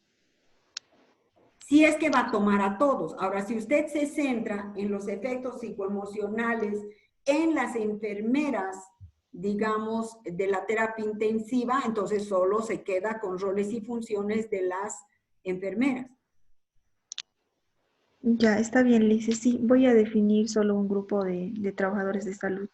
Ya, les voy a mandar, voy a subir, Alejandro, un video Ya, que está en YouTube, pero es un video que me lo pasó mi hija porque ese es el hospital donde ella se formó, que es el Instituto Nacional de Cardiología de Ciudad de México, que se ha vuelto hospital COVID, ¿no? Como todos los hospitales en México. Entonces, ¿qué se dice? Es un video que muestra el trabajo de enfermería en la sala COVID de terapia intensiva. está bien, Lice. Gracias. ¿Bien? Ok, Sí, gracias. de nada. ¿Otras preguntas? Lice, una consulta para Dígame. la... Hola, ¿se escucha? Sí, usted, su nombre, ¿cuál es? No me sale el nombre ahorita. Noelia Rojas. Noelia, exacto. Noelia Sí, Rojas. Su tema, Noelia, es es del VIH. VIH, calidad de vida, ¿no? Sí, Calidad de vida en creo. VIH, sí. Sí. Para la definición conceptual, si digamos tomamos a dos autores, en esa misma parte tenemos que poner a los autores que estamos retomando o directamente se va en la bibliografía. No, no, no. Siempre la definición conceptual va acompañada de referencia bibliográfica. Siempre. Nunca va solita la definición conceptual. Yo me inventé y yo la pongo. No, porque mi invento está apoyado en modelos teóricos. Entonces usted tiene que construir seguramente calidad de vida, que es un fenómeno, un tema, diríamos, conceptual muy trabajado, ¿no? En psicología de la salud. Entonces usted, por ejemplo, decide combinar lo que plantea Oblitas versus lo que plantea, no sé, X, ¿no? Entonces usted pone su definición conceptual como usted la está construyendo, pero entre paréntesis como si fuera paráfrasis, ¿me entiende? Ah, sí, Sí. ya. Ahora, si Ok. es una definición, y usted encuentra una definición conceptual de calidad de vida que le gusta mucho y se acomoda a su trabajo, lo pone como definición, como cita textual, con página, documento, autor, año y todo. Ya dice. Perfecto.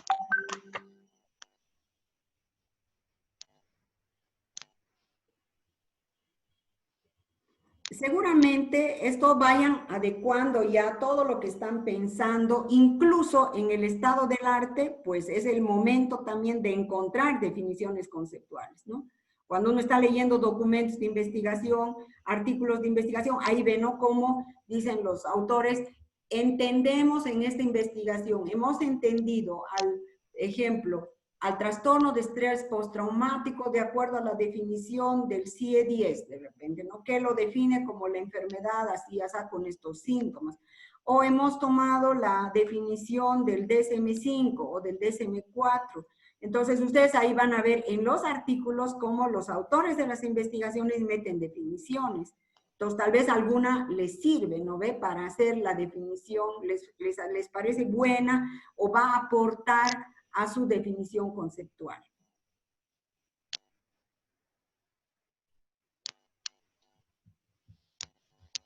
Bien, ahora, yendo a los verbos que ya hemos visto, yo les decía, los verbos son acciones cognoscitivas, ¿no? Este ya lo vimos, que este es de Ramírez, Ivonne Ramírez, que es una investigadora nacional, que él, por ejemplo, nos da una lista de verbos para investigaciones exploratorias descriptivas, para investigaciones propositivas, que, bueno, son más que todo, yo diría aquí, para plantear como, para hacer proyectos, yo diría más que todo, ¿no?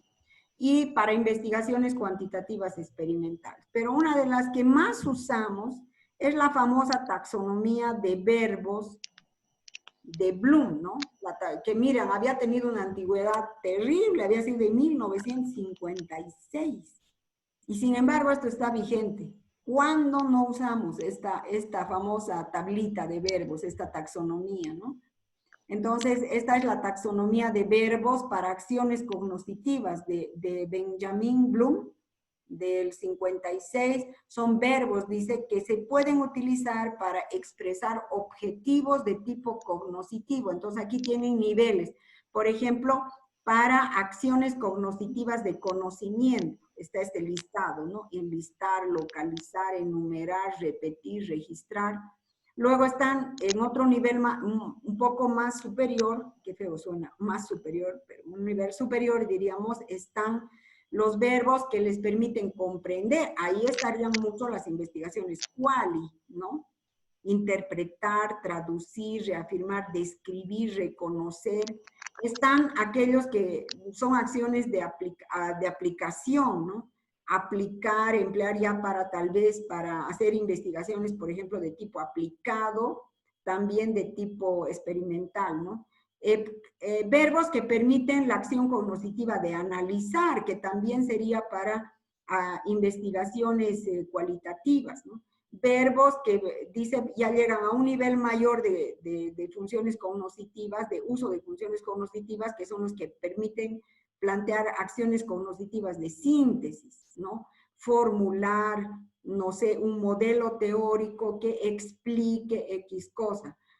También los que permiten hacer acciones de evaluación, ¿no? Yo les diría, mi experiencia, esta taxonomía sirve un montón, pero no se conflictúen nada mucho por esto, por lo que permite, si son de conocimiento. A veces no, aquí no me sirve ninguno, yo quiero conocer, pero no me sirve, pero más me sirven, de repente este me sirve para objetivos específicos, porque yo quiero llegar a proponer de repente si estoy haciendo un proyecto de grado, que no nos corresponde a nosotros, pero por ejemplo, yo quisiera llegar a clasificar, por ejemplo, los efectos psicoemocionales que presentan las personas de una UTI, el personal de salud de una UTI, quisiera plantear una clasificación de los trastornos emocionales, ¿no es cierto? Entre muy graves, medianamente graves y, digamos, que no son tan graves de repente, ¿no? Entonces, de repente, vean, exploren los verbos al momento de expresar los objetivos, pero no se olviden, ¿no? Que ese verbo es bien importante porque tiene que llegar al momento empírico. Debe permitirme llegar al fenómeno, hacer una acción con el fenómeno y además debo poder llevarlo adelante a través de una técnica, ya sea la entrevista, estructurada, no estructurada, semiestructurada, profunda, abierta, o de repente a usar un test psicológico, psicométrico, o un test psicológico proyectivo, etcétera, ¿no? Es decir, tiene que llegar esa acción de investigación a una técnica, a ser alcanzado a través de una técnica de investigación. Por eso, la matriz que hemos planteado es tan importante, ¿no? Esta matriz de desglose de objetivos específicos. Bien, si no hay más preguntas, ya son 13:15, si no hay más preguntas, me gustaría ver el tema de lo que tienen que exponer primero el lunes. El lunes y el martes en la mañana, voy a ver cómo armo el cronograma mañana domingo y lo voy a subir a WhatsApp para que tengan ustedes. No se olviden, tienen solo 15 minutos para exponer su estado del arte. Entonces, traigan una presentación. Cuidado, quieran venir solitos a hablar y yo me voy a perder, ustedes también, y no vamos a concluir. Entonces, ustedes hagan una presentación, tal vez en una sola diapositiva o 2 diapositivas de su estado del arte, donde ya saben, tienen que plantear los documentos de investigación, los artículos y documentos de investigación que han revisado y que les han parecido muy importantes para su investigación de tesis, donde tiene que quedar claro el autor o autores de la investigación, el lugar donde se ha hecho la investigación, el año en el que se ha hecho la investigación, el objetivo general o la pregunta que se han preguntado. Eso no siempre está así de claro, pero hay que deducirlo, ¿no? Cuando dice el articulista, el que ha escrito, dice, hemos buscado o hemos investigado o hemos estudiado este aspecto del problema. Ahí está su problema, ¿no? El problema de investigación o el objetivo general. Luego, ¿qué es lo que han respondido? Y a través de qué metodología es bien importante. ¿Qué metodología han usado? ¿Qué técnicas? Porque eso nos ayuda muchísimo para nuestra tesis, para empezar a considerar técnicas, métodos. ¿Y cuál ha sido el principal hallazgo?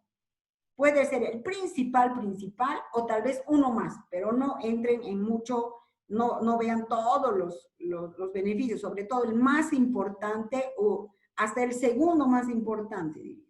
Entonces, eso debe estar en el análisis de cada documento, donde ustedes sepan bien qué artículo es, qué año se publicó, dónde lo han encontrado, en qué revista, en qué plataforma, ¿no es cierto? Si es una tesis, de qué universidad, etc.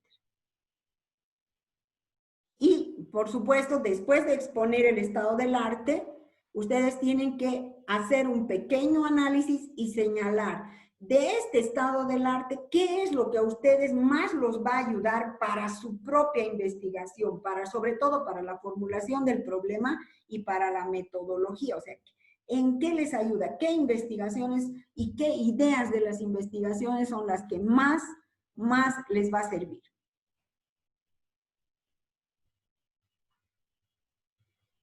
Bien, y en 5 minutos que vamos a hablar, discutir un poquito, yo quiero que quede claro, primero, cómo está ese estado del arte, hacer una retroalimentación y que identifiquemos qué aspectos de la situación social del problema tienen que indagar ahora y más o menos en qué términos empezaría a construirse el problema, ¿no? Eso tendríamos que extraer de la presentación de cada caso. Bien, por favor, en sus diapositivas cuiden, ¿no? La ortografía, la redacción científica, ¿no? Ya tienen que acostumbrarse a eso, ¿no? Si tenemos problemas de ortografía, ya saben, darle una revisada a la ortografía antes de presentar el trabajo, cualquier trabajo, ¿no? Para que ya superemos, digamos, dificultades ortográficas que podríamos estar arrastrando.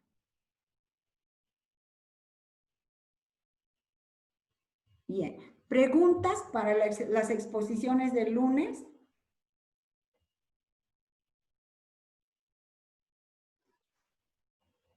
¿Denis? Lice, quería preguntarle si va a ser una especie de lista para que tengamos en cuenta, porque yo estoy trabajando lunes, martes, toda la semana casi estoy trabajando. ¿En qué horarios usted va a poder, Denis? Tengo miércoles en la tarde libre, por ejemplo. ¿Qué tal el lunes en la noche? Ah, perfecto. Ay, no, yo tengo un curso lunes en la noche. Solamente voy a poder verlos el lunes antes de las 7. Me estoy olvidando que empiezo un curso que yo tengo que hacer el lunes. Entonces, el lunes van a exponer desde las 3 de la tarde o 2:30 hasta las 6:30. Va a ser un cronograma. Y el otro, perfecto. tal vez podríamos hacerlo el miércoles a partir de la 1 de la tarde. Por mi disponibilidad está bien lunes a las 6 por ahí. Ya, entonces por favor, Denis, póngame un mensajito en el WhatsApp, ¿ya? Lo Está mismo bien, los Lice. demás, su preferencia, sobre todo los que trabajan o tienen clases, ¿no? El lunes en la tarde, Listo, Lice. Gracias. ¿ya?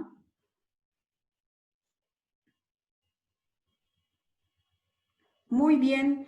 Si quieren, me gustaría ver quiénes quieren revisar un poco su ensayo. Solamente no he devuelto a una compañera que es Jos, que me ha enviado anoche, pero esta madrugada, mejor dicho, creo casi, y ya no lo pude revisar. Y también de Rojas, ¿no? De la compañera, perdón, ¿qué es? Nadia, ¿qué es? Noelia. Sí, Noelia. Noelia, de usted no revisé, Noelia, porque de usted el segundo ensayo no me alcanzó el tiempo, pero este fin de semana le envío. Porque de usted no era corrección, sino ya ha hecho un segundo ensayo. Sí, dice. Sí, ok. De los que era corrección, sobre todo, he corregido, ya les he enviado esta madrugada, pero no sé si hay alguien que quisiera preguntar algo sobre su ensayo.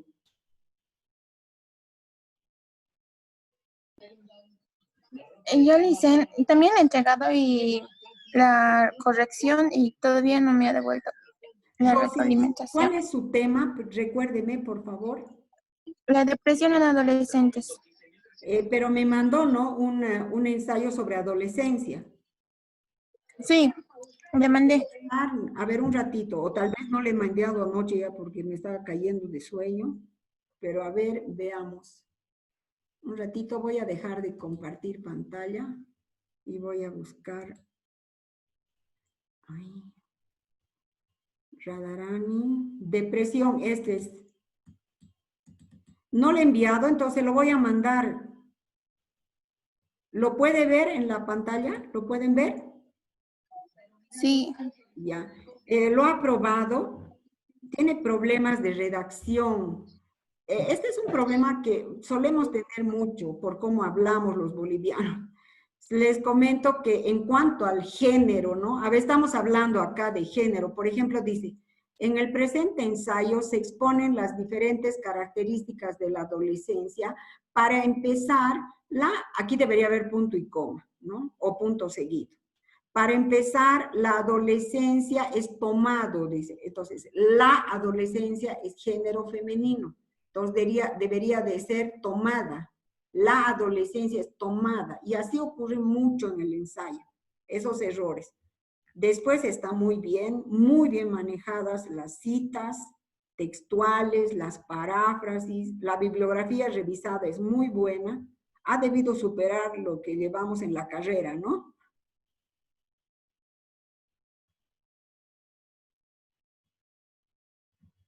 Entonces, está muy bien las citas, los autores, la bibliografía, como les digo, es muy buena. Aquí solo en esta cita textual me falta número de página, ya saben, si es textual, está entrecomillada en medio del, o también si está en bloque separado, lo textual siempre debe incluir número de página. Ya hemos dicho, si el documento no tiene numeración de páginas, debemos contar los párrafos y decir en qué párrafo está la cita, ¿no? Ya sea número de página o cita, pero está muy bien, buen ensayo, buena bibliografía, solo hay errores de redacción que hay que superar en los otros ensayos.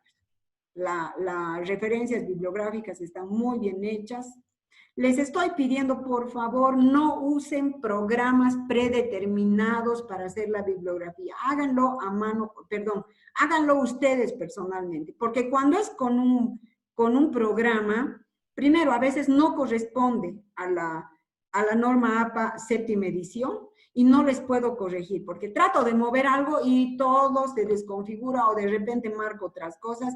No se puede corregir cuando han usado un programa. Entonces, por favor, no usen un programa predeterminado. Hagan ustedes las referencias. Además, así van a aprender a hacerlo muy bien. ¿No? Ok, acá, por ejemplo, ¿por qué le marca? Aquí nos falta año, por ejemplo. Ah, no es eso. Aquí hay se da cuenta, una sangría que está mal. Compañera, ¿se da cuenta? Mire, está metido esto. Hay una sangría mayor, entonces aquí tiene que salir a este nivel y es esta segunda línea la que entra, ¿no ve? Sí, se puso al revés. Sí, Listen, he tenido ese problema con mi compu. Sí, pues es así. En las citas igual, en las citas largas. También le ocurrió eso. Y bueno, en las citas largas igual le configuraba una cita larga. Hay que ir nomás lidiando con perdón, creo que es el internet. Ah, ya. No se preocupe. Muy bien. Bien. Gracias, Listen. Sí, tengo muchos errores. Gracias. Sí, está muy bien su ensayo, ha mejorado muchísimo. Se lo envío ahora, anoche ya de dormida no he debido poder, me he olvidado enviarle. Se lo envío al correo. Buenas tardes, Listen. A mí tampoco no me envió la corrección. Caterín Dana, ¿qué tema es, Caterín? Violencia hacia la mujer. Pero no me ha mandado, ¿ya le he devuelto el primer ensayo? Sí, y le mandé la corrección el día martes. No lo he visto, la corrección no la he visto y no me acuerdo haber revisado eso ayer. Tania, ¿qué es su nombre? Dana. Catherine Dan. ¿Perdón? Catherine Dan. Catherine Dana. No, Ujú. compañera, voy a revisar, pero hágame, es mejor a que yo esté revisando, vuélvamelo a enviar, por favor, hoy Ya, mismo. Ya, porque está bien. tal vez se me pasó al buscar como en el email, así está todo, a veces cosas, documentos de todo tipo, ¿no? Ah, ya, Lisa, le volveré a enviar. Ya, muy Gracias. bien, muy bien.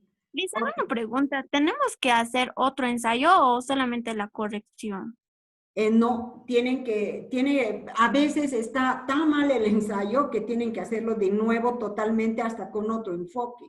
Por ejemplo, hay varios casos de ese tipo. Por ejemplo, el ensayo de la tesis de danzaterapia, por ejemplo, ha cambiado y lo ha hecho muy bien, por fin ha entendido lo que estamos buscando. Lo mismo Radharani, por ejemplo, que ha hecho sobre meditación y psicología, lo ha hecho también muy bien.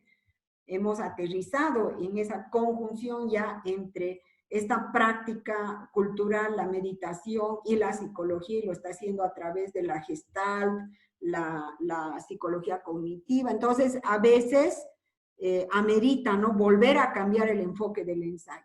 Pero puede, incluso han variado algunos hasta el título del ensayo. Ya, está bien, ¿Sí? muchas gracias. Ok, Le volveré a enviar. muy bien.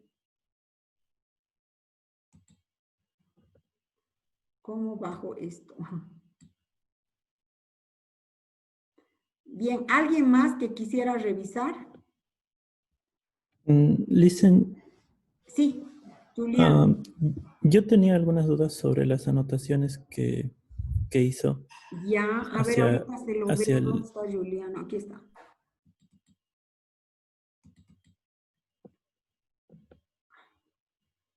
Perdón, este debía cerrar. ¿Lo pueden ver? sí, Ya. Sí, anotaciones. A ver, ¿cuáles?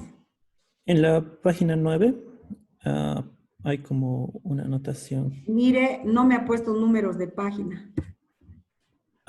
Sí, ¿No ve? De pero acuerdo a la norma APA, es superior a este lado, ¿no ve? Superior derecho. sí, no le puse. Pero en el Tienen que, Word le en indica. cada documento tienen que nomás ajustarse lo más posible, no siempre se puede en todo, pero lo más posible a la norma APA, ¿ya? Séptima edición. 9, ¿cuál sería la 9? 6, Ahí abajo el Word le indica en sí, qué página está igual. 7, 9 es la última página. Ah, no, la Sí, penúltima es. la A ver, penúltima. acá, sí. Ahí dice aclarar en qué sentido usa el término ontología cuando se refiere a Exacto, la... sí. ¿Sabe qué, Juliano? Su tema es muy interesante, realmente es muy interesante, está bien, pero al ser tan novedoso, usa un montón de términos que usted los debe conocer porque está leyendo los documentos, pero no el lector, ¿no?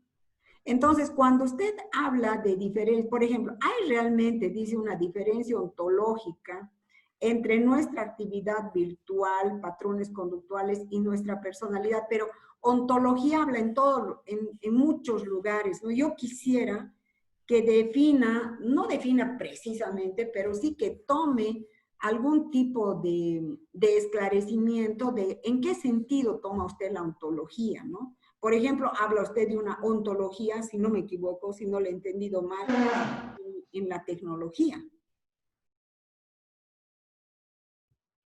¿Sí? Sí, es el término ontológico lo he puesto como esto de la existencia de una entidad, ¿no? Por sí misma. Exacto, eso por ejemplo. Ajá. De repente usted puede aclararlo y decir, y entendemos, porque va a tratar con el concepto de ontología, la ontología en todo, yo creo que en todo el trabajo. Yo entiendo, finalmente entendí, me costó entender, pero entendí. Por ejemplo, es verdad, de repente esta vida con la tecnología, ya no es que disponemos de la tecnología, hasta ella puede disponer de nosotros, es lo que usted está planteando, realmente es un impacto en nuestra definición ontológica de sujetos, ¿no? Y Entonces, tanto de sujeto como de inteligencia propiamente dicha, ¿no? Que es, como de inteligencia.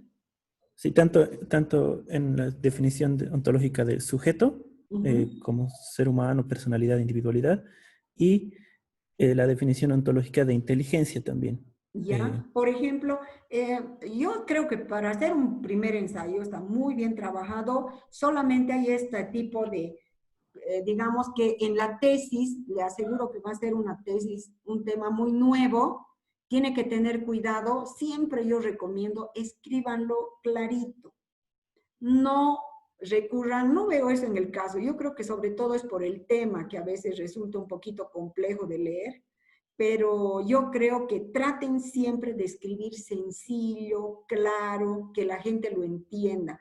No recurran a eso que muchos lo llaman como documentos blindados. Un documento blindado a veces está escondiendo fallas, ¿no? Que se tapan con una especie de análisis complicados donde dice, hay un autor, creo que es hasta uno de los del boom latinoamericano, dice, quienes escribían así eran mucho estos literatos de cierta época de los rusos, ¿no? Creo que es de fines del siglo XIX, en libros donde habían chorrocientos personajes y uno se perdía.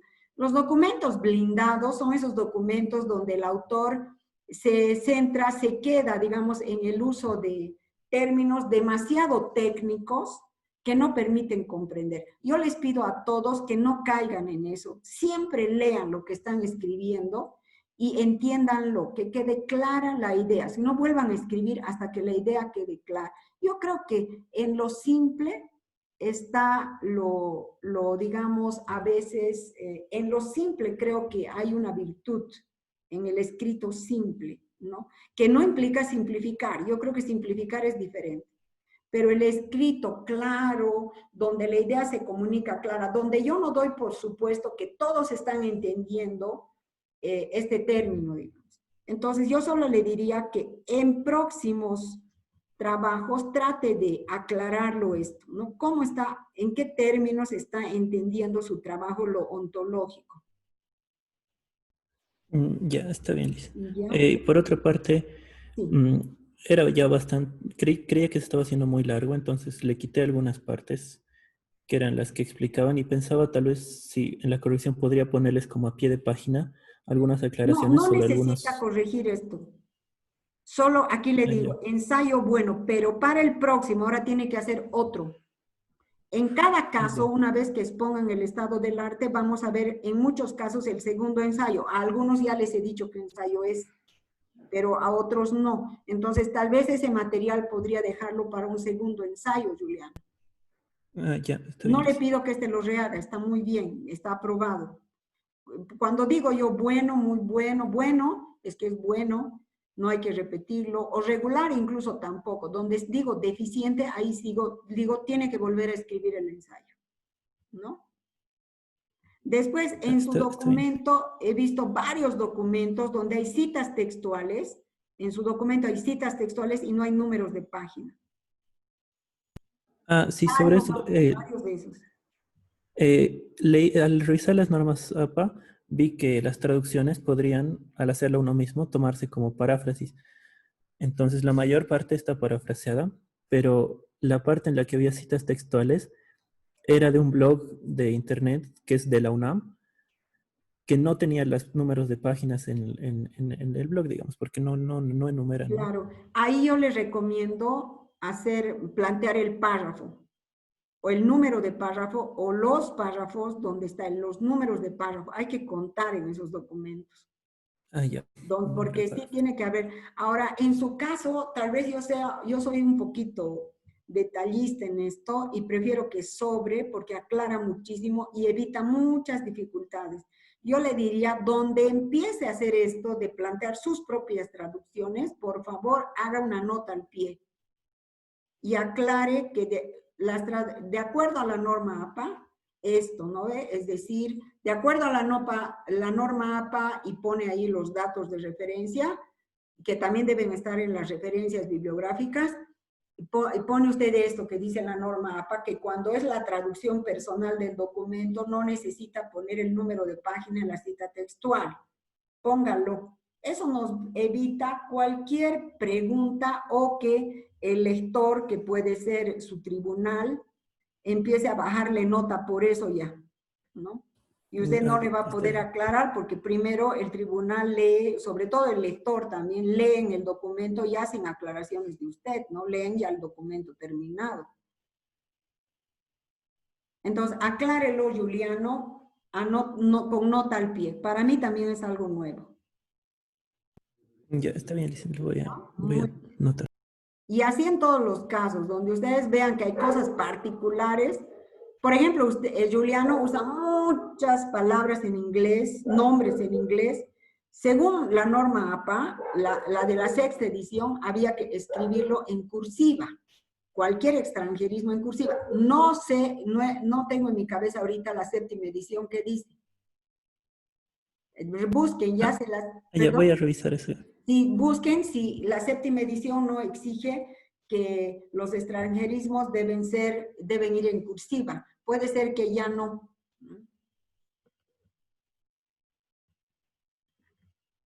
Bien, después es muy interesante. Yo creo que por ahí van a ir muchas, y qué bueno que la primera investigación de este tema va a ser documental. Qué bueno que va a ser documental, para que después puedan hacerse investigaciones aplicadas. Bien, ¿alguien más que quisiera comentar o que pedir una aclaración sobre el ensayo?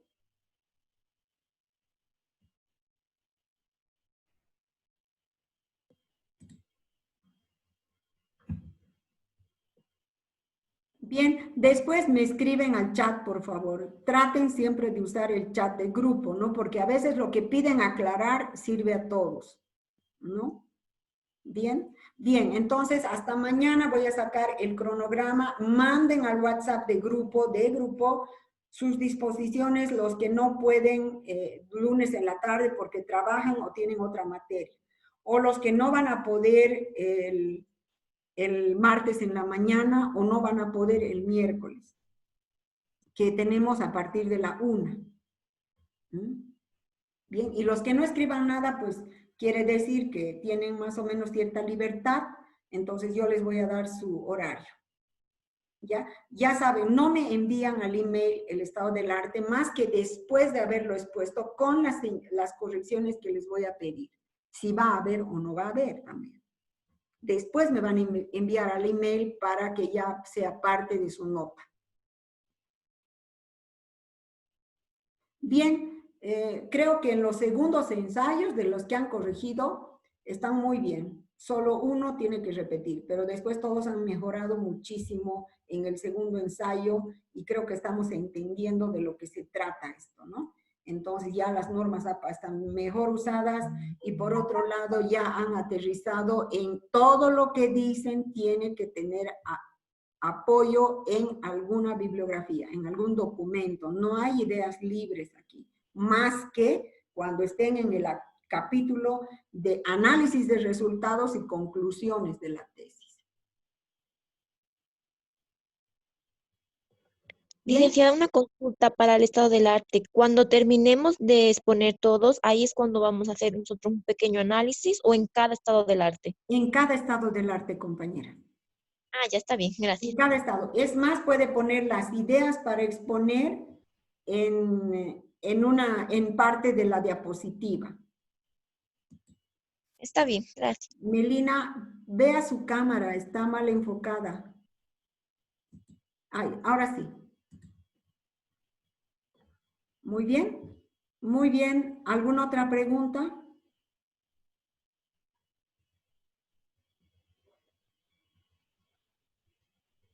Bien, compañeros, quedamos acá, por favor. Cualquier otra cosa por el WhatsApp, ¿ya? Que les vaya muy bien y nos vemos en las exposiciones de sus estados del arte. Hasta luego.